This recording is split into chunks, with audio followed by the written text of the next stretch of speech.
며칠 전에는 어젠가 아침에 강의를 하는데 여기 루즈가 쫙 묻어있는 거예요. 깜짝 놀랐어요. 웬 여자가 또 여기다 루즈를 묻혔나? 근데 생각이 나. 81살 먹은 할머니가 오셔갖고 신부님 꼭 안아보고 싶다고 꼭 안는 거야. 그런데 문제는 81살짜리 이 할머니가 이뻐. 근데 강의하러 올라갔는데 거기서 한 번 더 안아보겠다고. 그래서 여기 루즈가 2개가 묻어있는 거야. 2번을 안아갖고. 예. 그분들이 왜 우리 생태마을에 오고 나한테 하느냐. 내가 항상 웃고 감사하고 감동하기 때문에 많은 분들이 저한테 정말로 기적 같은 일, 주님께서 나를 만들어 주는 거죠. 저는 매일매일 저한테 기적 같은 일이 많이 벌어져요. 많은 사람들이 저한테 그래요. 신부님은 왜 이렇게 기적 같은 일이 많이 벌어지느냐고. 다른 거 하나 없어. 항상 웃어. 그리고 감사하고 감동하면은 돼요. 내가 능평에 내가 미사를 하는데 핸드폰이 울리더라고요. 그때 내가 성질이 대단했거든요. 그래갖고 딱 내려놓고 이 무식한 교우들이 있느냐. 이 일주일에 한 번 정말로 하느님한테 기도하러 오는데 핸드폰도 안 꺼놓고 켜놓고 있느냐고. 미사 끝났는데 어떤 자매가 와서 신부님 죄송하다는 거예요. 우리 남편 핸드폰이라는 거예요. 남편 핸드폰인데 당신이 왜 사과를 하냐 그랬더니 우리 남편이 청각장애자라는 거예요. 청각장애자인데 진동을 해놨는데 그게 꺼진 걸 모르는 거예요. 이게 진동이 바뀌거든요. 내가 또 휴대폰 바뀔 때가 있어요. 내가 그때 이후부터 내가 강의 때 휴대폰을 눌러도 한 번도 신경질을 부린 적이 없어. 다 사연이 있더라고. 다 사연이 있는 거야. 그리고 내 나이만 되면 네 바지에서 울리는지 내 바지에서 울리는지도 몰라. 내가 50이 돼 보니까 그렇더라고요. 그걸 가지고 뭐 무식하느니 안 무식하느니 그렇게 얘기할 거 없어요. 지금 여기 능평 교우들 많이 왔는데 내가 100살 산다고 귀가 닦지가 않도록 얘기했을 거야. 100살 산다고. 그때는 감각이 별로 안 왔을 거야. 근데 요즘 여러분들 보험 보면 다 100세 안보장, 100세 노후보장 다 나오죠? 그렇게 된 거예요. 100세. 근데 앞으로 지금 60살 되신 분들 20년 지나고 나면 겨우 80살이야. 80살이면 20년 후에 그때도 100세 안보장 나올 것 같아요? 당연하죠. 그땐 당연히 120세 안보장, 120세 노후보장 나온다니까요. 그럼 앞으로 여러분들은 60년을 더 살아야 돼. 그런데 이분들이 이런 얘기를 해요. 나는 자식들한테 바라는 거 하나 없어. 그저 자식 하나 잘 되면 내 행복이야 라고 얘기하지만은 보상심리가 다 있어요. 우리 까놓고 얘기해 봅시다. 보상심리 있어요 없어요? 자식이 출세하고 자식이 돈 많이 벌면은 나 덕 볼 거라는 그런 착각들을 많이 한다니까요. 그러니까 자식이 의사야, 자식이 사장이야, 그러면 이 할머니들 자기 주머니에 돈이 있어도 절대 내가 안 사 먹어. 왜 내가 안 사 먹느냐면, 아이 잘난 자식이 있는데 왜 내가 내 돈으로 가서 사 먹어? 자식이 사줄 때까지 기다리는 거예요. 사줄 때까지. 언제 올지 몰라도 하여튼 기다려. 사줄 때까지. 근데 여러분들 자식들이 무슨 뭐 무당이야? 갑자기 일하다가 오늘 엄마가 갈비가 먹고 싶으네. 그리고 찾아와서 엄마 오늘 갈비 먹고 싶었지 라고 말하면서 와서 갈비 사주는 자식은 대한민국에 한 명도 없다. 한 명도 없다고 생각하시면 돼요. 지금 갈비 먹고 싶은 거 누구만 알아? 나만 알아요. 여러분들 지금 먹고 싶은 거 옆에 남편도 몰라. 누구만 아냐면 나만 알아. 나만. 그러면 나 갈비 먹고 싶은 거 나만 알면 누가 사줘야 돼? 내가 사줘야 돼. 누구 돈으로? 내 돈으로. 무슨 돈으로? 집 잡혀서. 자, 이젠 집이 효자예요. 자식이 절대 효자가 될 수가 없어요. 그리고 이거는 적으셔야 돼요. 왜 적어야 되냐? 왜 60살서부터 120살까지의 행복을 자식한테 떠넘겨요? 자식이 무슨 죄를 졌다고? 자식이 60살서부터 120살까지 자식이 효도하면 행복하고 그때부터 효도하지 않으면 불행하고 자식하고 그렇게 철저하게 묶여 있어야 돼요? 그렇지 않아요? 그리고 애들이 60년 동안 책임져야 되는 의무가 어디 있어? 그리고 여러분들 자식들 중에 여러분들 집에 태어나고 싶어서 태어난 애는 한 명도 없어요. 한 명도 없어요. 한 명도 없어. 여러분들이 좋아서 낳은 거야. 그리고 여러분들이 좋아서 키운 거고. 근데 자식한테 왜 늙어서 60년, 그것도 빨리 죽어주면 좋은데 죽지도 않으면서 나 계속 책임지라고 계속 원망하잖아요. 내가 너를 어떻게 키웠는데, 내가 먹지도 않고 마시지도 않고 놀지도 않고 너를 어떻게 키웠는데 계속 자식한테 부담 주는 거예요. 그러니까 자식이 가다가 안 가는 거예요. 안 가는 거예요. 점점 부모가 부담스러워지는 거예요. 그리고 여러분들 이걸 아셔야 돼요. 이것도 제가 요즘 이렇게 다큐멘터리를 유튜브로 많이 봐요. 보는데 거기에 의사가 나와서 그런 얘기를 하더라고요. 요즘은 사랑의 감정을 촬영을 한대요. 그래갖고 할머니들한테 자식 사진 이렇게 보여주고, 자식 보면은 이 뇌에 이렇게 딱 전기 꽂아갖고 촬영 안 하면 전기가 팍팍팍팍 튄대요. 잘된 자식은 잘 돼갖고 좋아갖고 팍팍팍팍 튀고, 안 된 자식은 그게 안타까웠고, 어쨌든 부모는 자식을 보면 전기가 팍팍팍팍 튄대, 사랑의 감정이. 근데 자식한테 늙은 부모 사진을 보여주고 이거 전기를 꽂아놨는데 진짜로 아무 반응이 안 일어난대요. 그러니까 여러분들 자식은 여러분들 보고 아무 생각이 없는 거예요. 아무 생각이 없는 거야. 여러분들만 끝까지 사랑하는데 왜 나한테 관심 없고, 왜 찾아오지 않고, 왜 전화하지, 끝까지 그러면서 자기 인생 원망하고 자기 인생 망가뜨리는 거죠. 근데 내 강의를 듣고 정말로 자기 돈으로 사 먹은 할머니들이 날 찾아와요. 자기 돈으로 사 먹은 할머니들이 이거는 특별한 거예요. 내가 갈비가 먹고 싶어?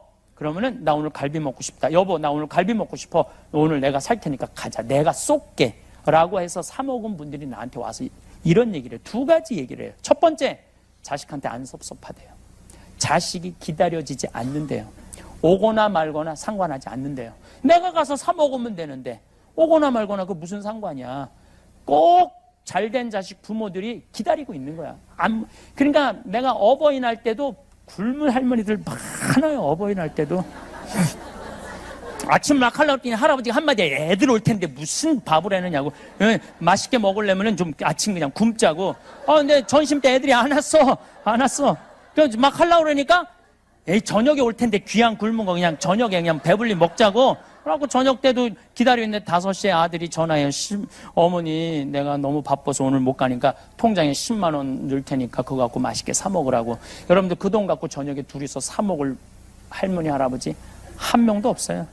이미 기분 잡칠 거 다 잡쳤는데 어디 가서 10만 원 가지고 뭘 사 먹어. 그냥 굶는 거지. 그러니까 왜 그러느냐 이거예요. 그냥 아침부터 해서 드세요. 앞으로 여러분들은 어버이날 되면 기다리지 마시고 아침부터 해서 드세요. 갈비 재서 먹고 그냥 여러분들이 알아서 먹어. 오거나 말거나. 그래야지 여러분들이 행복할 수 있다는 거예요.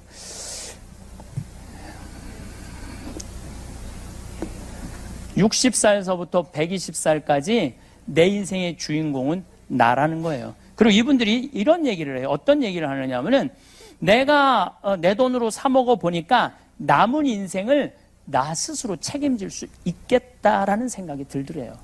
그리고 내가 최근에 날 찾아온 분 중에 아주 기가 막힌 분이 날 한 분 찾아왔어요. 강남 여의도에 빌딩이 3채가 있대요. 아들은 하나는 의사, 하나는 교수, 하나는 사장이래요. 근데 이분이 40에 혼자 됐대. 이번엔 여의도 순복음교회 다닌대요. 난 우리 천주교만 예수님 십자가 생각하고 희생하라고 그랬는 줄 알았더니 순복음교회도 예수님 생각하고 희생하고 살라고 가르치네요. 근데 자기는 그렇게 평생을 살면서 네가 먹고 싶으면 네 돈으로 가서 사 먹으란 설교를 교회에 나가도 들어봤던 적이 없대요. 항상 희생하고 봉사하고 나누라는 얘기만 들었지 자기를 위해서 사 먹으라고 그런 얘기를 들어봤던 적이 없대요. 근데 어느 날 갑자기 평화방송을 보는데 내가 그러더래요. 갈비 먹고 싶으면 지 돈으로 사 먹으라고. 왜 자식이 올 때까지 기다리느냐고. 이분은 차도 1억이 넘는 기사 대소 왔어요. 우리 평창까지 기사 대소 왔는데 참 얼마나 대단한 분이야. 돈이 많아. 근데 돈이 그렇게 많아도 자기 돈으로 사 먹을 생각을 안 한 거죠. 근데 사 먹어 보니 자식이 셋이 안 와도 안 섭섭하더래요.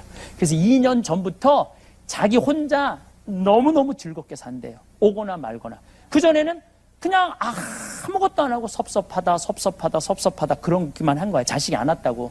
그러니까 60살 이후부터는 자식이 여러분들 행복을 책임지는 게 아니에요. 60살 넘어서부터 누가 내 행복을 쳐? 내가 내 행복을 알아서 책임지는 거야. 신부도 마찬가지야. 난 이런 생각 많이 해요. 우리 교우들이 나 찾아오지 않는다고 나는 불행한 신부다, 불행한 신부다. 이거는 행복할 수가 없는 거예요. 그냥 내가 알아서 행복하게 살다 보면은 여러분들 예수님 왜 71마리 찾아 떠나는 줄 알아요? 양 99마리는 놔두고 왜 한 마리 찾아 떠나는 줄 알아요? 한 마리가 문제예요. 한 마리가. 이번에 프랑스 리스에서 80명 트럭으로 그게 한 마리야. 길 잃은 양 한 마리야. 또 이집트에서 독일로 그 비행기 몰고 가다가 그냥 알프스에다 들이받은 애 있죠? 그 한 마리 때문에 죽은 거예요. 근데 100마리 중에 한 마리가 길을 잃으면 해결책이 있어요. 근데 100마리 중에 50마리가 길을 잃었다면은 그 사회는 유지될 수 없는 사회예요. 지금 우리 중고등학교 잘하는 아이들 중에 내가 보기에는 한 마리가 아니야. 길 잃은 애들이 50마리, 60마리 되는 애들. 그 정도 넘는다고 봐요. 그럼 한 마리가 그 사고를 일으키는데 지금 50마리, 60마리 되는 애들 어떻게 할 거야? 정말 심각한 문제예요. 우리 생태마을에서 누가 일을 잘하느냐? 예.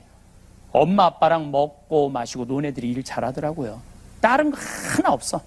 KBS에서 재미난 실험을 했다니까요. IQ 좋은 애, 성적 좋은 애, 생활기록부 좋은 애 30년 동안 추적을 해봤어. 30년 후에 누가 제일 행복하게 사나? 그랬더니 IQ 좋은 애도 아니고 성적 좋은 애도 아니고 생활기록부 좋은 애들이 제일 잘 살더라는. 어떤 애들이랑? 엄마 아빠랑 먹고 마시고 논 애들. 이것처럼 중요한 게 없어요. 나는 우리 생태마을의 직원들 채용을 할 때 서울대학, 연고대, 무슨 대학원 나오든 중학교 나오든 고등학교 나오든 초등학교 나오든 첫 월급은 다 똑같이 200만 원 줘요. 구분하지 않아요. 앞으로 영원히 그럴 거야. 내가 우리 생태마을 운영하는 날. 왜 똑같이 월급을 주느냐면 무슨 매주 띄우는데 왜 서울대 졸업장이 필요해. 매주만 잘 띄우면 되지. 아무 상관없는 거예요. 근데 어떤 애들이 매주를 잘 띄우는가 봤더니 엄마 아빠랑 먹고 마시고 논 애들이 매주 잘 띄우더라고요. 얼마 전에도 뭐 개인 인신공격하는 것 같아갖고 좀 그런데 이화여대 나온 아이가 왔어요. 그리고 뭐 특별한 요리도 배웠대. 일주일을 못 버티고 나갔어요. 왜냐하면 사람들이랑 먹고 마시고 노는 걸 할 줄 모르더라고. 자기만 똑똑했지. 사람들 존중하고 사람들하고 어우러지는 걸 못해요. 그래서 미국은 이미 벌써 하버드대 이거 따지지 않아요. 이제는 그 아이가 얼마나 심성이 좋으냐. 그걸 뭐라고 하냐면 인문학적 성향이 좋으냐. 그래서 인문학적. 우리나라가 요즘 인문학 자꾸 하잖아요. 그게 명문대 애들 뽑아봤더니 다른 애들이랑 목 섞이는 거야. 그리고 1년 만에 나가고. 그러니까 이제는 인문학적 소양을 요구하는 거예요. 인문학적 소양. 인간 얼마나 인간미가 흘러 넘치느냐. 이걸 보는 거죠. 그러니까 엄마 아빠랑 먹고 마시고 논 애들이 되는 거예요. 그럼 30살서부터 60살은 행복하냐? 이때는 여행은 가슴이 떨릴 때 가야지 다리가 떨릴 때 가면 안 된다니까요. 근데 이때 가야 되는데 애들 공부시킨다고 유학 보낸다고 안 가요. 근데 이 엄마들 하는 말이 있어. 엄마는 안 먹고 안 마시고 안 놀아도 돼. 너 출세하는 게 엄마의 기쁨이고 행복이야. 얘 출세하는 게 기쁨이고 행복이라고 얘기를 합니다. 어떤 아버지가 딸을 서울대학 졸업시켜갖고 삼성에 취직을 시켰어요. 근데 이게 잘난 척하고 서울에서 혼자 노처녀로 사는 거예요. 설날 왔어요. 딸한테 말해요. 너 왜 시집도 안 가고 혼자 노처녀로 사느냐. 내가 공부를 못 시켜놨냐. 얼굴이 못생겼냐. 직장이 나쁘냐. 이랬더니 딸이 아버지를 한심한 눈으로 쳐다보면서 아버지 요즘 시집 가는 게 얼마나 힘든데 나보고 시집을 가라고 그러냐고. 네가 뭐가 부족해서 시집을 못 가? 그랬더니 아버지 답답한 소리 하지 말라고. 대통령도 못 간 시집을 내가 어떻게 가느냐고. 대통령도 못 간 시집을 내가 어떻게 가느냐고. 예. 보니까 대통령도 뭐 시집도 안 가고 막 그냥 혼자 그냥 저렇게 사는 거 보니까 시집 가는 게 어렵긴 어렵죠.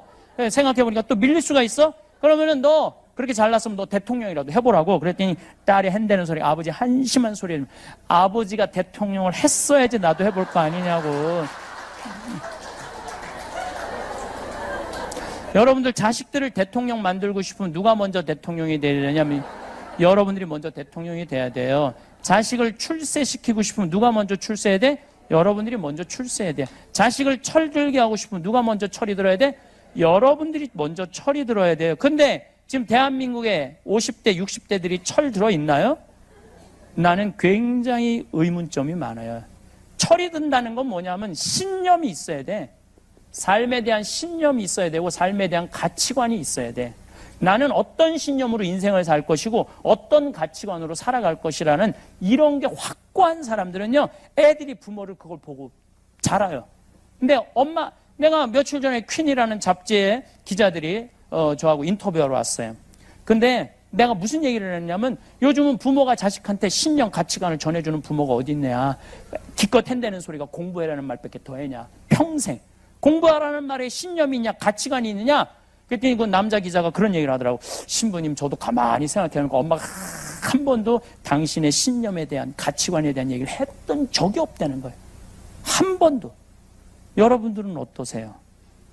여러분들은 여러분들의 삶의 가치관이나 신념이나 내가 어떻게 인생을 살아가겠다라는 걸로 애들한테 얼마나 얘기를 나눈 적이 있어요? 사실 거의 없거든요. 그러니까 아무것도 전해주는 게 없는 거야. 그러니까 이 30대부터 60대들 자식 출세하는 게 자기 기쁨이고 자기 행복이라고 하지만은 이거는 허상에다가 두고 하는 거예요. 그리고 자식이 출세한다고 여러분들이 행복하지 않아요. 자식이 잘 된다고 한들 여러분들 행복하지 않아요. 출세한 자식일수록 여러분들 더 무시해요. 그렇죠? 그러면은 60세부터 120세는 행복하냐? 내가 자꾸 120세라고 얘기하는데 여러분들 이것도 잘 생각하셔야 돼. 왜 120세라고 지금 60살 되신 분들은 몇 년을 더 살아야 되냐면 60년을 더 살아야 돼요. 지금 60살 된 분들은 60년 더 살아야 돼요. 20년 전에 제가 강의 때 이런 얘기 참 많이 했어요. 여러분들 100세까지 살 겁니다. 오늘 여기 특별한 분, 다 나한테 여기 보니까 다 특별한 분들이야. 그리고 내가 우리 되살림 회원들한테도 너무너무 감사한 게 여러분들은 기적의 시작이에요.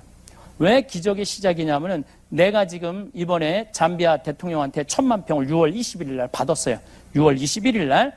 나는 900만 평만 달라고 그랬는데 990만 평을 줬어요. 내가 항상 그래서 내가 기도하기가 무섭다니까요.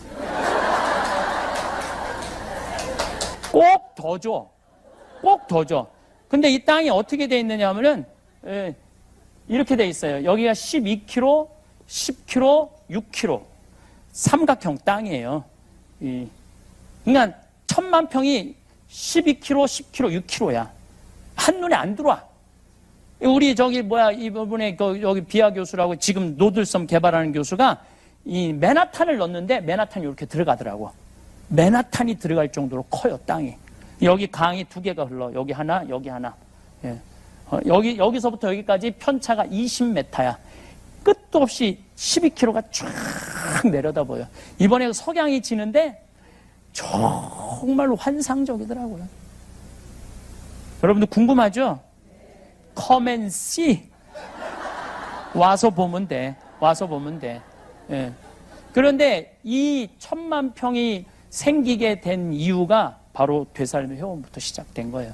여러분들이 20년 동안, 15년 동안 변함없이 나를 후원해 줬기 때문에 내가 이 어마어마한 일을 해낼 수가 있는 거예요. 근데 나 여기 여러분들하고 내가 뭐 개인적으로 여기 능평교우들 있지만 내 개인적으로 뭐 만나요? 거의 안 만나잖아요.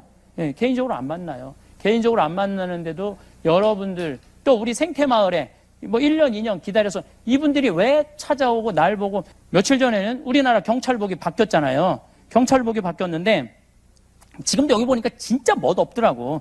근데 그 전에 납품하던 그 회사 자매님이 성당도 안 다니신데 근데 9년 동안 항암을 뭐 30 몇 번을 하고 방사능을 30 몇 번을 했대요. 거의 이 마지막에 몸이 오징어가 될 정도로 힘들었대. 그런데 내 죽음과 함께 강의를 들으면서 그래도 위로를 많이 받으셨대요. 그래갖고 이번에 경찰복이 바뀌면서 경찰복이 2000벌 정도가 남은 거야. 그거 봉헌하겠다고. 성당도 안 다니는데 그래서 가서 보니까 경찰복이 너무너무 좋더라고요. 근데 내가 무슨 말씀을 드리려고 그러냐면은 여기에 지금 한 100세대 정도가 살아요. 100세대가 사는데 이 사람들이 제일 걱정인 게 뭐냐면 내가 쫓아낼까봐. 여기 개발한다고. 근데 내가 이 사람들을 위해서 가는데 이 사람들을 쫓아낸다는 게 말이 돼요? 말이 안 되는 얘기 아니에요. 난 이 사람들 다 채용할 생각이야. 그리고 이 사람들이 한 달 월급이 7만 원이에요. 7만 원. 한 달 월급이 7만 원이에요. 여러분 우리가 얼마나 잘 사는지 알겠죠? 한 달 월급이 7만 원이야. 100명 채용해봤자 700만 원 밖에 안 돼. 한 달에. 700만 원 밖에 안 돼요. 우리 되살림 회원들이 한 달에 나한테 보내주는 돈이 얼마인 줄 알아요? 4천만 원이에요. 4천만 원. 그러니까 그 100명 채용해갖고 집 짓는 거 그냥 벽돌 찍는 기계 이번에 다 해놨어. 그리고 거기는 무슨 시멘트 이런 거 살 거 하나도 없어. 개미산만 헐어갖고 넣어갖고 모래만 해갖고 찍으면은 콘크리트보다 더 단단해요. 근데 이 사람들 유니폼을 내가 맞춰주려고 생각을 하고 있었는데 경찰복을 2,000벌을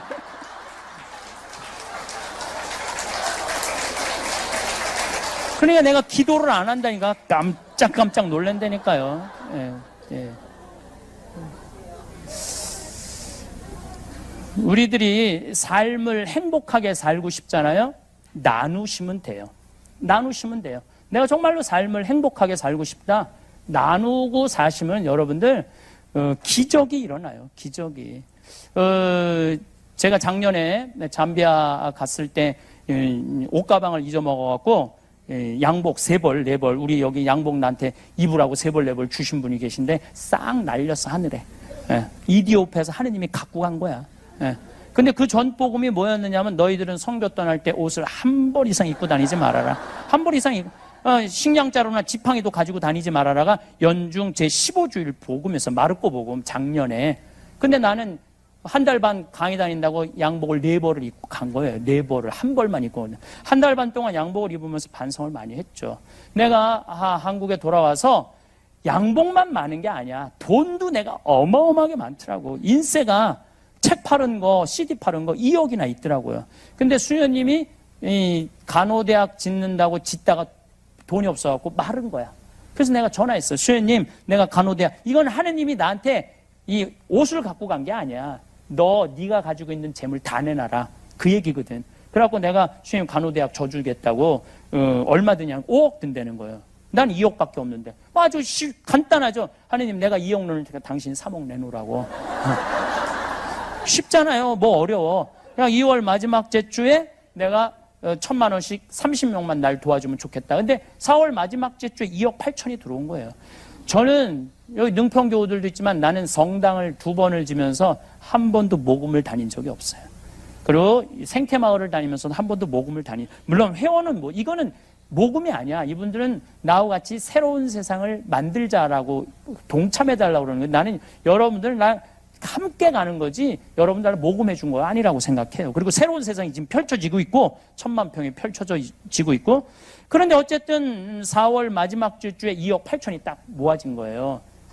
2달 만에. 그래서 내가 마지막 주에 우리 국장한테 돈 얼마 모였냐 하니까 2억 8천 모였다는 거. 그래서 내가 하느님한테 기도했어요. 하느님, 2천만 원 어떻게 된 거냐고. 왜 2천만 원 이거 어떻게 된 거냐고. 근데 그날 저녁에 할머니 한 분이 전화했다니까. 신부님 기도 중에 신부님 돈 필요할 것 같아서 2천만 원 보낸다고. 진짜로. 그래서 이번에 땀부에 이제 정글에 들어갔더니 간호대학을 다 줬더라고요. 간호대학을 다 짓고 그리고 기숙사. 그러니까 내년부터 1학년 3년제에 거기는 1학년 학생 받는데 너무너무 행복하더라고요. 근데 또 정글에 갔는데 고등학교에 여학생이 70명인데 얘네들은 똑똑한 애들이야. 정글에도 요즘 다 학교 보내거든요. 근데 얘네들이 70명이 되니까 전부 다 친척 집에 와서 자는 거야. 친척. 학교 근리다니고. 근데 12명이 성폭행을 당하고 임신을 한 거. 고등학교 애들이. 근데 나는 이번에 그 얘기를 듣고 이건 무식한 놈들이 있나 그랬더니 가보니까 이해가 돼. 이 칠판 2배만한 2배만하지도 않 1배 반한 게 그 사람들 사는 집이에요. 근데 여기에 몇 명이 사느냐면 7, 8명이 사는 거야. 7, 8명이. 전기불도 안 들어오고 8시부터 전기불 다음날까지 안 들어오고 여기서 8명이 사는데 누가 누군지를 알고 들이대고 자. 이게 웃을 일이 아니에요. 이해가 되더라니까요. 이해가 돼요. 그러니까 걔네들은 그렇게 누가 애를 와서 친척이든 조카든 딸이든 애를 가져도 뭐라고 안 그래요. 그냥 키워요. 우리처럼 죽일 놈 살릴 놈 이런 개념이 없어요. 그냥 애가 생기면 그냥 키우는 거야.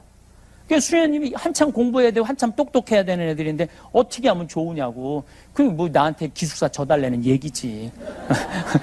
그래서 내 져주겠다. 근데 참 고마운 게 기숙사 져봐야 애들 머무르는 거 2천만 원이면 져주거든요. 2천만 원이면. 그거 못할 게 뭐가 있어요. 저는 이 죽음이라는 거, 삶이라는 걸 요즘 많이 생각하면서 이런 생각이 참 많이 들어요. 죽음이란 내가 영원히 살 것처럼 사는 사람들이 있어, 이 세상에서. 근데 그런 사람은 한 명도 없어요. 언젠가는 떠날 거예요. 떠날 때 홀가분하게 떠나는 준비가 필요해요. 내가 언젠간 떠날 것이고 떠날 때는 내가 멋있게 떠나겠다. 정말로 멋있고 아름답게 떠나겠다. 사는 날까지 즐겁게 살고 떠나는 날 멋있게 떠나는 그런 분들이 됐으면. 그래서 이 삶과 함께 안에는 오늘 뭐 내가 한 얘기의 일부분이 들어있고 이 삶과 함께 안에는 많은 내용이 들어있어요. 사람을 존중하자. 여기 안에 내가 하고 싶은 얘기 이 안에 다 들어있어. 사람을 존중하자. 어쨌거나 이 삶과 함께라는 책 안에 우리 대한민국 사회가 지금 저는 며칠 전에 그 김포공항에 청소하는 사람들이 30년을 청소하는데 130만 원을 받는다는 거예요. 이게 왜 이런 일이 벌어지냐면 사람 존중의 정신이 없기 때문에 그래요. 사람을 존중하지 않기 때문에 130만 원을 주는 거야. 그 사람들이 정말로 소중한 사람이라는 인격적으로 존중해 준다면 절대 그렇게 못하죠. 근데 우리 사회는요, 지금 사람을 존중하지 못하고 있어요. 사람을 존중하지 못하기 때문에 우리 지금 매일 텔레비에서 보는 일이 벌어지는 거야. 그래서 남도 존중해야 되고 나도 존중하자라는 내용이 삶과 함께 주제예요. 그래서 오늘은 내 삶에 대한 얘기만 했는데 다른 사람도 얼마나 소중한 사람들이야. 여러분들 여기 있는 분들 다 소중하지 않아요? 다 귀하지 않아요? 그럼 그만큼 존중해 줘야 되는데 우리 사회가 그걸 못하고 있는 거야. 그러면은 우리가 못 먹고 못 살아서 존중을 못 해주느냐? 아니에요. 여러분들 우리나라가 돈이 지금 세계에서 11번째로 많은 나라예요. 11번. 수출은 세계에서 작년엔 6번째로 많이 한 나라고 올해는 7번째로 많이 하는 나라 하나 떨어져요. 그러면은 이렇게 돈이 많은데도 서로 빡빡한 건 뭐냐면 못 나눠서 그래. 못 나누고 사람을 존중하지 못해서 그래. 그래서 이 책 안에 제가 그런 내용을 많이 담았어요. 책에 대한 애정을 갖고 세상 사람들이 많이 읽기를 바라는 마음으로 자꾸 이렇게 홍보를 하는 이유는 이게 선교고 복음 전파라는 생각. 그 이 책 안에는 복음이 다 들어있어요. 잘 느끼지는 못하지만 내가 복음을 다 안에다 넣어놨거든요. 머리 쥐가 나도록 뭐 복음을 더 넣어놨으니까 여러분들도 많이 보시고 또 여러 주위에 있는 분들도 서점에서 많이 보셔서 더 많은 국민들이 이걸 읽고 사람을 존중하는 그런 우리 사회가 되면 좋겠다 해서 이렇게 오늘도 특별히 어쨌든 여러분들 이렇게 뵈니까 내가 아는 분들이 대부분이야. 또 보니까 대부분이 아는 사람들이야. 예, 그래서 너무너무 감사하고 같이 밥 먹으면 좋겠는데 그 정도는 안 되고 그 정도는 안 되고 여러분들 맛있는 거 사서 누구 돈으로 사 먹어? 여러분 돈으로 여기 광화문까지 나왔으니까 여기저기 뭐야 소바 맛있게 하는 집도 있고 많은 이 근처에 맛있게 하는 집 가서 사서 드세요. 예, 가서 맛있게 사서 드시고 사인 지금 좀 하도록 하겠습니다. 감사합니다. 네. 살아가면서 우리는 수많은 순간들을 마주합니다. 어떤 날은 햇살이 따스하게 창문을 두드리고 어떤 날은 비가 내려 마음까지 축축해지기도 하지요. 그런데 참 신기한 일이 있습니다. 똑같은 비 오는 날이라도 마음먹기에 따라 전혀 다른 하루가 될 수 있다는 것입니다. 웃음이라는 것은 정말 놀라운 힘을 가지고 있습니다. 입꼬리를 살짝 올리는 그 작은 움직임 하나가 우리 마음속 깊은 곳까지 변화시킵니다. 아침에 거울을 보며 스스로에게 미소를 지어보세요. 처음엔 어색할지 모르지만 그 미소가 하루 종일 우리와 함께합니다. 마치 호주머니에 넣어둔 따뜻한 손난로처럼 말이지요. 웃음은 혼자만의 것이 아닙니다. 한 사람의 웃음은 물결처럼 퍼져나가 주변 사람들의 마음도 밝게 만듭니다.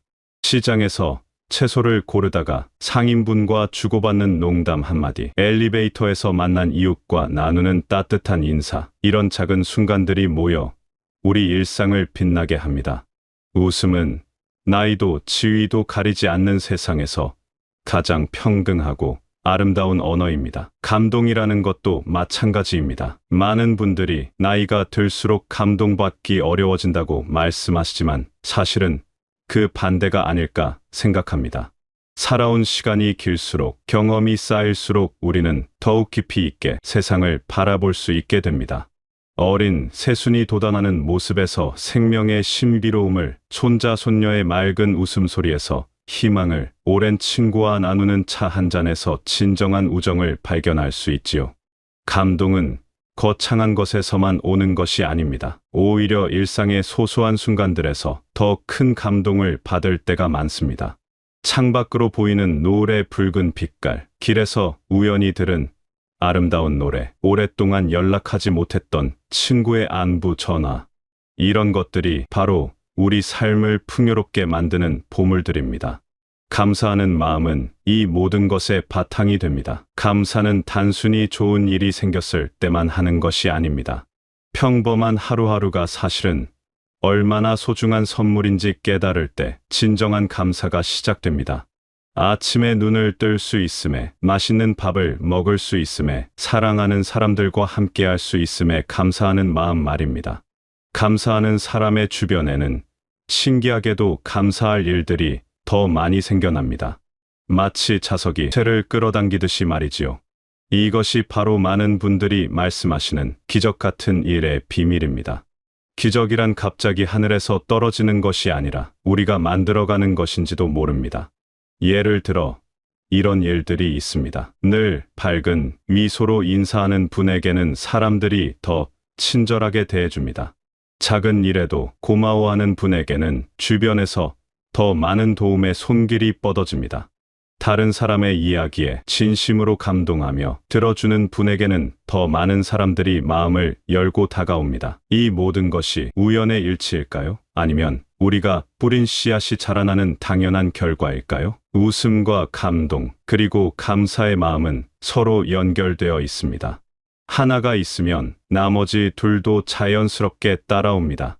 감사하는 마음이 있으면 작은 일에도 쉽게 감동받게 되고, 감동이 있으면 자연스럽게 웃음이 나오며, 웃음이 있으면 더 많은 것에 감사하게 됩니다. 이렇게 선순환이 만들어지는 것이지요. 물론 살다 보면 힘든 일도 많습니다. 아픈 몸, 외로운 마음, 걱정되는 일들. 이런 것들 앞에서 웃으라고, 감사하라고 말하는 것이 무책임하게 들릴 수도 있습니다. 하지만 바로 그런 때일수록 작은 빛을 찾아보는 것이 중요합니다. 캄캄한 밤하늘에서 별이 더욱 밝게 빛나듯이 어려운 시기에 발견하는 작은 기쁨들이 더욱 소중하게 느껴집니다. 아픈 몸으로도 맛있게 먹을 수 있는 음식이 있다는 것, 외로울 때 따뜻하게 안아줄 수 있는 반려동물이나 화분이 있다는 것, 걱정이 많아도 여전히 우리를 사랑하는 사람들이 있다는 것, 이런 것들을 하나씩 발견해 나가는 것이 바로 삶의 지혜가 아닐까 합니다. 그리고 무엇보다 중요한 것은 이런 긍정적인 마음가짐이 나 자신만을 위한 것이 아니라는 점입니다. 우리의 웃음은 다른 사람들에게도 웃음을 가져다 주고, 우리의 감동은 다른 사람들에게도 감동을 전해주며, 우리의 감사는 다른 사람들에게도 감사할 이유를 만들어줍니다. 한 사람의 밝은 에너지가 가족을, 이웃을, 그리고 더 나아가 우리 사회 전체를 따뜻하게 만드는 것입니다. 이것이야말로 진정한 기적이 아닐까요? 얘가 행복해지는 것만으로도 세상이 조금씩 더 아름다워지는 것 말입니다.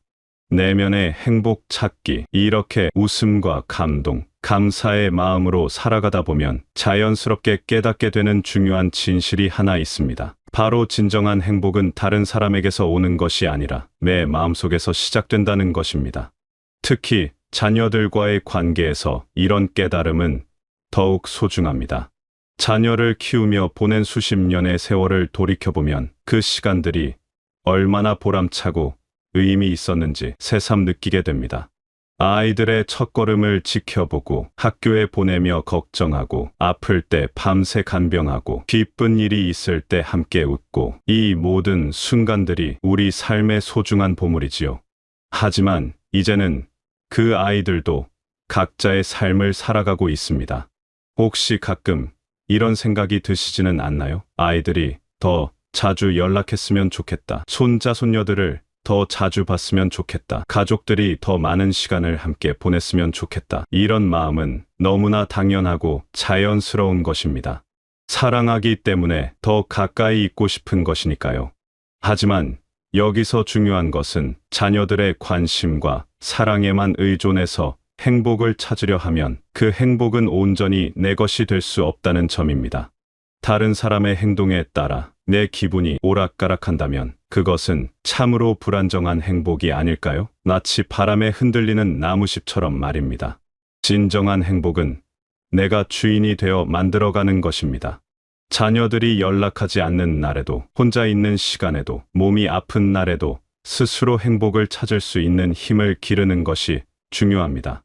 이것이 바로 인생의 깊은 지혜 중 하나입니다. 그렇다면 어떻게 스스로 행복을 만들어갈 수 있을까요? 먼저 나 자신과 친해지는 것부터 시작해보면 어떨까요? 오랫동안 가족을 위해, 남을 위해 살아오면서 정작 내가 누구인지, 내가 무엇을 좋아하는지 잊고 살았을지도 모릅니다. 이제는 천천히 나 자신을 다시 발견해 볼 시간입니다. 어떤 분은 오랫동안 하고 싶었던 그림을 시작하실 수도 있고, 어떤 분은 젊은 시절 좋아했던 노래를 다시 불러보실 수도 있습니다. 책 읽기를 좋아하시는 분도 있고, 산책을 즐기시는 분도 있으며, 요리를 통해 기쁨을 찾으시는 분도 있을 것입니다. 중요한 것은 남의 시선이나 기대가 아니라 순수하게 내가 좋아하는 것을 찾는 것입니다. 혼자 있는 시간을 두려워하지 마세요. 고요한 시간은 결코 외로운 시간이 아닙니다. 그 시간 안에서 우리는 진정한 나 자신과 만날 수 있습니다. 아침 일찍 일어나 창밖을 바라보며 마시는 차 한 잔의 여유로움, 좋아하는 음악을 들으며 느끼는 평온함, 일기를 쓰며 하루를 정리하는 시간의 소중함. 이런 것들이 바로 스스로 만들어가는 행복의 모습입니다. 또한 새로운 인연을 만들어가는 것도 중요합니다. 자녀에게만 의존하지 않고 또래 친구들과의 관계를 소중히 하고 같은 취미를 가진 사람들과 어울리며 새로운 사람들과도 따뜻한 관계를 맺어가는 것입니다. 이렇게 다양한 관계들이 우리 삶을 더욱 풍성하게 만들어줍니다. 봉사활동에 참여하는 것도 좋은 방법입니다. 나보다 어려운 처지에 있는 사람들을 도우며 얻는 보람과 기쁨은 그 무엇과도 바꿀 수 없는 소중한 경험입니다. 작은 도움이라도 누군가에게 꼭 필요한 것이 된다면 그것이야말로 우리 존재의 의미를 새롭게 깨닫게 해주는 일이지요. 건강관리도 스스로 행복을 지키는 중요한 방법입니다. 규칙적인 운동, 균형 잡힌 식사, 충분한 휴식. 이런 것들은 단순히 몸을 건강하게 만드는 것을 넘어서 마음까지 건강하게 만들어줍니다. 건강한 몸에 건강한 정신이 깃든다는 말처럼 몸이 튼튼하면 마음도 자연스럽게 밝아집니다. 무엇보다 중요한 것은 자신을 사랑하는 마음입니다. 지금까지 열심히 살아온 자신을, 많은 어려움을 극복해온 자신을, 사랑하는 사람들을 위해 헌신해온 자신을 따뜻하게 바라보고 격려해주세요. 완벽하지 않아도 괜찮습니다. 실수를 했어도 괜찮습니다. 그 모든 것이 바로 나라는 사람을 만들어온 소중한 경험들이니까요. 이렇게 스스로 행복을 만들어가는 사람은 자녀들에게도 더 좋은 영향을 줍니다. 부모가 행복해야 자녀들도 마음 편히 자신의 삶을 살 수 있습니다. 부모의 행복이 자녀들에게는 가장 큰 선물이 되는 것이지요. 우리 부모님이 행복해 하시니 나도 마음이 놓인다. 부모님이 당신만의 삶을 즐기고 계시니 나도 내 삶에 더욱 집중할 수 있다. 이런 마음이 되도록 하는 것입니다. 결국 자녀에게 의존하지 않고 스스로 행복을 찾는다는 것은 자녀를 덜 사랑한다는 뜻이 아닙니다. 오히려 더 깊고 성숙한 사랑의 표현입니다. 진정한 사랑은 상대방을 자유롭게 해주는 것이니까요. 내가 행복하면 자녀들도 자유롭고 자녀들이 자유로우면 우리 관계는 더욱 건강하고 아름다워집니다. 이렇게 스스로 행복을 찾아가는 과정에서 우리가 꼭 기억해야 할 것이 있습니다. 바로 사람 존중이라는 소중한 가치입니다. 살아온 시간이 길수록 많은 사람들을 만나고 다양한 경험을 해봤을수록 더욱 깊이 깨닫게 되는 진리가 있습니다. 그것은 모든 사람이 저마다의 이야기를 가지고 있고 저마다의 가치를 지니고 있다는 것입니다. 우리가 살아가면서 만나는 모든 사람들을 자세히 들여다보면 정말 신기한 일을 발견하게 됩니다. 겉으로 보기에는 평범해 보이는 사람도 자신만의 특별한 경험과 지혜를 가지고 있다는 것입니다. 동네에서 매일 만나는 이웃도, 가게에서 물건을 파는 분도, 길에서 우연히 마주치는 낯선 사람도 모두 각자의 인생 이야기가 있습니다.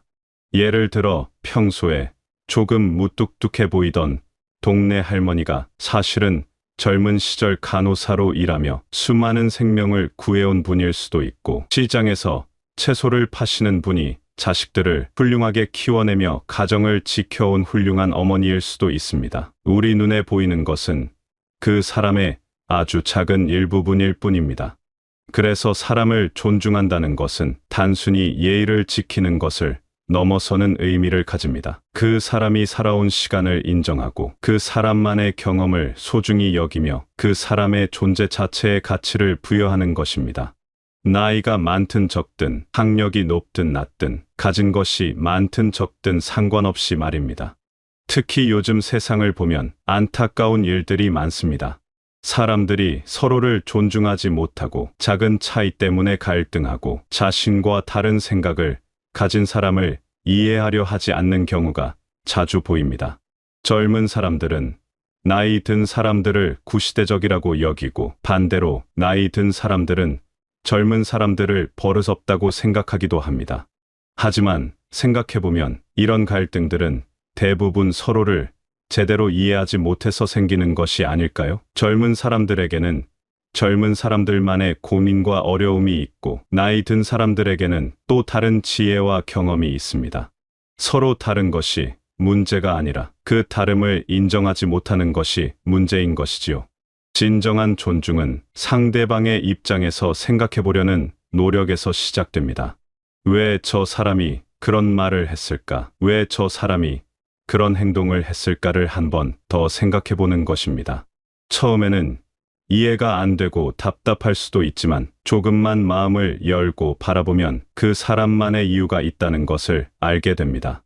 예를 들어 버스에서 자리를 양보하지 않는 젊은 사람을 보고 요즘 젊은이들은 예의가 없다고 생각할 수도 있지만 그 사람이 밤새 일하고 지쳐서 서 있기 힘든 상황일 수도 있습니다. 반대로 젊은 사람들이 꼰대 같다고 여기는 윗사람의 잔소리도 사실은 자신의 실수를 통해 배운 소중한 경험을 나누려는 마음에서 나온 것일 수도 있습니다. 사람을 존중한다는 것은 또한 상대방의 말에 귀 기울이는 것입니다. 내 이야기만 하려고 하지 말고 상대방의 이야기를 진심으로 들어보는 것입니다. 때로는 내가 틀렸을 수도 있고 상대방에게서 새로운 것을 배울 수도 있다는 열린 마음을 갖는 것입니다. 이런 존중하는 마음은 가족 관계에서도 중요합니다. 자녀들이 나와 다른 생각을 가지고 있다고 해서 무조건 잘못된 것은 아닙니다. 그들에게는 그들만의 시대와 환경이 있고 그에 맞는 생각과 방식이 있을 수 있습니다. 물론 옳고 그름을 가려야 할 때도 있지만 단순히 다르다는 이유만으로 비판하지는 말아야 합니다. 손자 손녀들과의 관계에서도 마찬가지입니다. 아이들이 우리가 어릴 때와는 전혀 다른 환경에서 자라고 있다는 것을 인정하고 그들의 방식을 이해하려고 노력해야 합니다. 물론 인생의 선배로서 조언해 줄 수는 있지만 그것을 강요하거나 자신의 방식만이 옳다고 주장해서는 안 됩니다. 직장에서 만나는 사람들, 동네에서 만나는 이웃들, 취미 활동을 통해 만나는 새로운 친구들과의 관계에서도 존중하는 마음은 중요합니다. 나이나 경험이 많다고 해서 상대방을 가르치려고만 하지 말고 그 사람에게서도 배울 점이 있다는 겸손한 마음을 가져야 합니다. 사람을 존중하는 마음은 작은 행동에서도 드러납니다. 상대방의 눈을 보며 인사하기, 말을 끝까지 들어주기, 고마운 일이 있을 때 진심으로 감사 표현하기, 실수했을 때 솔직하게 사과하기, 이런 작은 배려들이 모여서 존중하는 관계를 만들어갑니다. 또한 존중은 상대방의 선택을 인정하는 것이기도 합니다. 내가 보기에는 잘못된 선택 같아도 그것이 그 사람의 인생이라면 존중해 주어야 합니다. 물론 정말 위험하거나 잘못된 길로 가고 있다면 조언할 수 있지만 결국 선택은 그 사람의 몫이라는 것을 인정해야 합니다. 이렇게 사람을 존중하며 살아가면 놀라운 일이 일어납니다. 나를 존중해주는 사람에게는 다른 사람들도 자연스럽게 존중하는 마음으로 대하게 됩니다. 존중은 존중을 낳고 이해는 이해를 낳습니다. 마치 메아리처럼 내가 보낸 마음이 돌아오는 것입니다. 그리고 이런 존중하는 문화가 우리 사회 전체로 퍼져나간다면 우리가 사는 세상이 얼마나 따뜻하고 아름다운 곳이 될까요? 서로 다른 생각을 가진 사람들이 갈등하는 대신 대화하고 이해하지 못하는 것이 있으면 배우려고 노력하며 모든 사람의 존재를 소중히 여기는 사회 말입니다. 이렇게 사람을 존중하며 살아가다 보면 자연스럽게 깨닫게 되는 것이 있습니다. 바로 세상에는 감동받을 거리가 정말 많다는 것입니다. 많은 분들이 요즘은 예전만큼 감동받지 못하겠다고 하시는데 사실은 그 반대가 아닐까 생각해 봅니다. 살아온 시간이 길수록 다양한 경험을 쌓을수록 우리는 더욱 섬세하고 깊이 있게 세상을 바라볼 수 있게 됩니다. 어린 시절에는 놀라운 일이나 큰 사건들에만 감동했다면 이제는 일상의 작은 순간들에서도 진정한 감동을 느낄 수 있게 됩니다. 아침 햇살이 창문 사이로 스며드는 모습, 길가에 피어난 이름 모를 꽃 한 송이, 버스에서 할머니에게 자리를 양보하는 젊은이의 모습, 아이가 넘어진 친구를 일으켜 세워주는 장면, 이런 것들이 바로 우리 마음을 따뜻하게 만드는 진짜 감동입니다. 감동받을 줄 아는 마음은 참으로 소중한 능력입니다. 이것은 단순히 감정이 풍부하다는 의미를 넘어서 삶을 더욱 깊이 있게 바라보고 이해할 수 있는 지혜의 표현이기도 합니다. 감동은 우리에게 세상이 여전히 아름답다는 것을, 사람들이 여전히 선하다는 것을, 삶이 여전히 살만한 가치가 있다는 것을 일깨워줍니다. 특히 자연에서 받는 감동은 특별합니다. 계절이 바뀌는 모습을 지켜보는 것만으로도 큰 위로를 받을 수 있습니다. 봄에는 새싹이 돋아나는 생명력에, 여름에는 무성한 녹음의 푸르름에, 가을에는 단풍의 화려함에, 겨울에는 눈 덮인 세상의 고요함에 마음이 움직입니다. 자연은 말없이도 우리에게 많은 것을 가르쳐 줍니다. 때로는 인내를, 때로는 변화를, 때로는 순환의 이치를 알려주지요. 사람들의 이야기에서 받는 감동도 있습니다. 오랜 친구가 들려주는 지난 추억, 이웃이 전해주는 따뜻한 소식, 모르는 사람이 보여주는 작은 친절. 이런 것들을 통해 우리는 인간의 아름다운 면을 발견하게 됩니다. 때로는 슬픈 이야기에도 감동받습니다. 어려움을 이겨내는 사람의 용기에, 남을 위해 희생하는 사람의 사랑에, 포기하지 않고 노력하는 사람의 의지에 마음이 울립니다. 감동받을 줄 아는 사람은 다른 사람에게도 감동을 줄 수 있습니다. 진심으로 감동하는 모습을 보면 그 감동이 전해져서 함께 있는 사람들도 덩달아 마음이 따뜻해집니다. 아, 정말 그렇네요. 저도 그런 생각을 해본 적이 있어요. 라는 말 한마디가 상대방에게는 큰 위로가 되기도 합니다. 그런데 감동받는다는 것은 마음이 열려 있어야 가능한 일입니다. 마음이 닫혀 있거나 편견에 사로잡혀 있으면 아무리 아름다운 것을 봐도 감동받기 어렵습니다. 그래서 늘 열린 마음을 갖는 것이 중요합니다. 새로운 것을 받아들일 준비가 되어 있고 다른 사람의 마음을 이해하려고 노력하며 세상의 변화에 관심을 갖는 마음 말입니다. 이런 열린 마음은 우리에게 배움의 기회도 가져다 줍니다.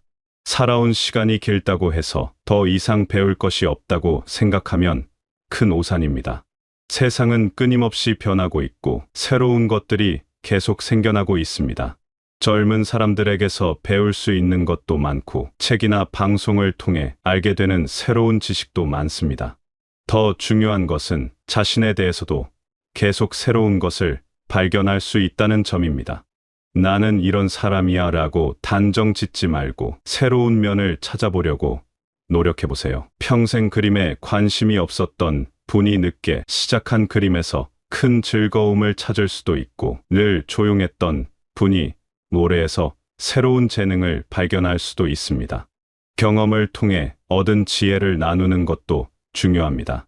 살아오면서 겪은 다양한 일들, 그 과정에서 배운 교훈들, 실수를 통해 깨달은 것들, 이런 것들이 바로 다른 사람들에게 도움이 될 수 있는 소중한 자산입니다. 하지만 이때 중요한 것은 강요하지 않는 것입니다. 자신의 경험을 이야기할 때도 이것이 정답이다라고 주장하기보다는 나는 이런 경험을 했다는 식으로 겸손하게 나누는 것이 좋습니다. 지혜를 나누는 방법은 여러 가지가 있습니다. 직접적인 조언을 하는 것도 있지만 때로는 자신의 삶을 통해 보여주는 것이 더 큰 영향력을 가질 수 있습니다. 긍정적으로 살아가는 모습, 어려움을 이겨내는 모습, 다른 사람을 배려하는 모습, 이런 것들을 보며 주변 사람들이 자연스럽게 배우게 되는 것입니다. 특히 손자, 손녀들과의 관계에서는 이런 간접적인 교육이 더욱 효과적입니다.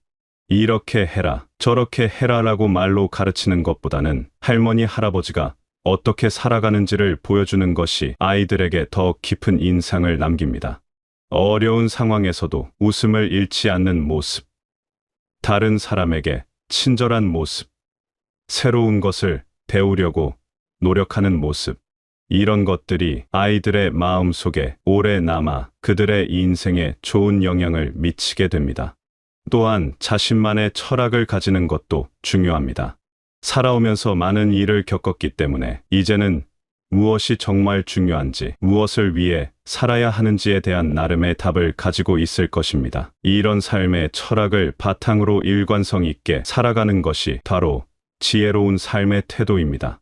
하지만 이때도 너무 완고해져서는 안 됩니다. 자신의 철학을 가지되 새로운 상황이나 다른 사람의 의견에 따라 유연하게 조정할 수 있는 열린 마음도 함께 가져야 합니다. 지혜롭다는 것은 모든 것을 다 안다는 뜻이 아니라 자신이 모르는 것이 있다는 것을 인정하고 계속 배우려고 노력하는 것이기도 합니다. 이렇게 지혜로운 마음으로 살아가다 보면 우리는 자연스럽게 더 큰 그림을 보게 됩니다. 나 혼자만 행복하면 되는 것이 아니라 내가 속한 공동체, 내가 사는 사회 전체가 함께 행복해야 한다는 것을 깨닫게 되지요. 이것이 바로 성숙한 사회를 만들어가는 첫걸음입니다. 우리가 살고 있는 이 시대는 참으로 복잡하고 빠르게 변화하고 있습니다. 기술은 날로 발전하고 사람들의 생각과 가치관도 다양해지고 있습니다. 때로는 이런 변화들이 당황스럽고 따라가기 어려울 수도 있습니다. 하지만 변화 자체를 두려워할 필요는 없습니다. 중요한 것은 그 변화 속에서도 변하지 않는 소중한 가치들을 지켜나가는 것입니다. 그 변하지 않는 가치 중 하나가 바로 서로를 배려하고 존중하는 마음입니다. 아무리 세상이 바뀌어도, 아무리 기술이 발전해도 사람의 마음은 내나 지금이나 비슷합니다. 사랑받고 싶어 하고 인정받고 싶어 하며 따뜻한 관계를 원하는 것은 모든 사람의 공통된 마음입니다. 우리가 가진 경험과 지혜를 바탕으로 이런 따뜻한 사회를 만들어가는데 기여할 수 있습니다. 거창한 일을 해야 한다는 부담을 가질 필요는 없습니다. 일상생활에서 작은 실천들이 모여서 큰 변화를 만들어내는 것입니다. 예를 들어 동네에서 이웃들과 인사를 나누는 것만으로도 공동체의 분위기가 달라집니다. 서로 얼굴도 모르고 지내던 사람들이 안부를 묻고 어려운 일이 있을 때 도움을 주고받는 관계로 발전할 수 있습니다. 아파트 엘리베이터에서 나누는 짧은 인사 한마디가 외로움에 지친 누군가에게는 하루를 버틸 수 있는 힘이 되기도 합니다. 대중교통에서 자리를 양보하는 것, 길에서 무거운 짐을 들고 힘들어하는 사람을 도와주는 것, 길을 잃고 헤매는 사람에게 친절하게 방향을 알려주는 것. 이런 작은 친절들이 모여서 우리 사회를 더욱 따뜻하게 만들어갑니다. 상점에서 물건을 살 때도 마찬가지입니다. 계산하는 분에게 고맙다는 인사를 하고 음식점에서 친절하게 서비스해주는 분에게 미소로 답하며 택시 기사님과 짧은 대화를 나누는 것. 이런 것들이 서로의 하루를 밝게 만들어줍니다. 또한 우리가 가진 경험과 기술을 나누는 것도 좋은 방법입니다. 요리를 잘하시는 분은 이웃들에게 레시피를 알려주거나 함께 음식을 나눠 먹을 수 있고, 손재주가 좋으신 분은 간단한 술이나 만들기를 도와줄 수 있습니다. 컴퓨터나 스마트폰 사용이 어려운 분들을 도와주는 것도 의미 있는 일입니다. 무엇보다 중요한 것은 세대 간의 소통을 원활하게 하는 다리 역할을 하는 것입니다. 젊은 세대와 나이 든 세대 사이에는 때로 오해와 갈등이 생기기도 합니다. 하지만 우리가 중간에서 서로를 이해시키고 소통할 수 있도록 도와준다면 이런 갈등들을 많이 줄일 수 있습니다. 젊은 사람들에게는 인생의 선배로서 조언을 해줄 수 있고, 동시에 젊은 사람들의 새로운 생각과 문화를 이해하려고 노력할 수 있습니다. 이런 쌍방향 소통이야말로 건강한 사회를 만드는 기반이 됩니다. 자원봉사활동에 참여하는 것도 사회에 기여하는 좋은 방법입니다. 시간적 여유가 있다면 도서관에서 책 읽어주기, 독거 어르신 안부 확인하기, 환경 정화 활동 참여하기 등 다양한 봉사활동이 있습니다. 이런 활동을 통해 사회에 도움이 될 뿐만 아니라 같은 마음을 가진 사람들과 만나 새로운 인연을 만들 수도 있습니다. 문화 활동을 통해서도 사회에 긍정적인 영향을 줄 수 있습니다. 동네 합창단이나 동호회에 참여해서 공연을 하거나 전시회를 열어 자신의 작품을 선보이는 것도 지역 사회의 문화적 풍요로움을 더하는 일입니다. 이런 활동들은 참여하는 사람들뿐만 아니라 보는 사람들에게도 즐거움과 감동을 줍니다. 환경을 생각하는 마음도 중요합니다. 작은 것부터 실천해보는 것입니다.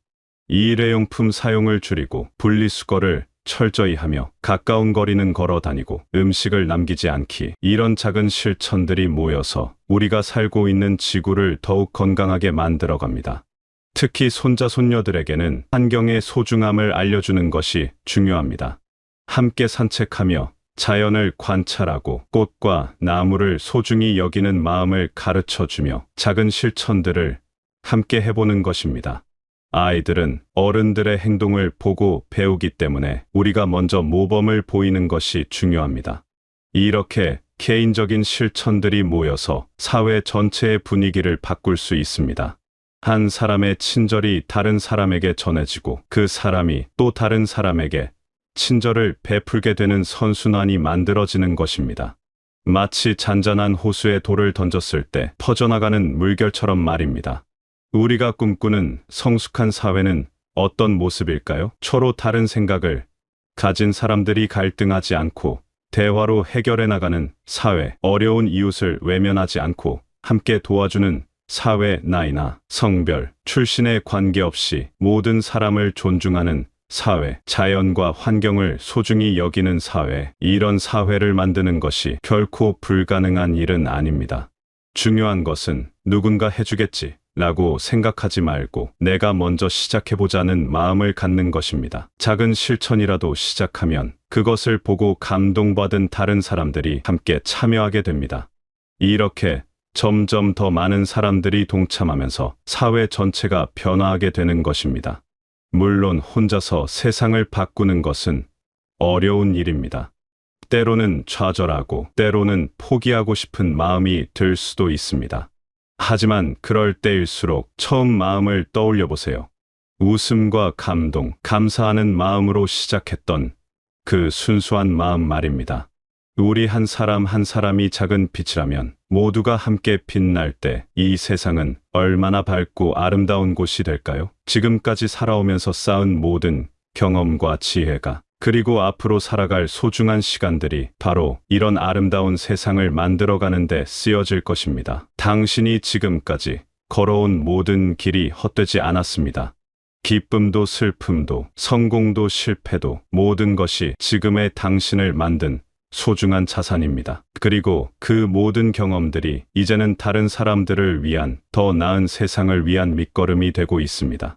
오늘도 당신의 따뜻한 미소 하나, 친절한 말 한마디, 배려하는 마음 하나가 누군가에게는 큰 위로가 되고 세상을 조금씩 더 아름답게 만들어가고 있다는 것을 잊지 마세요.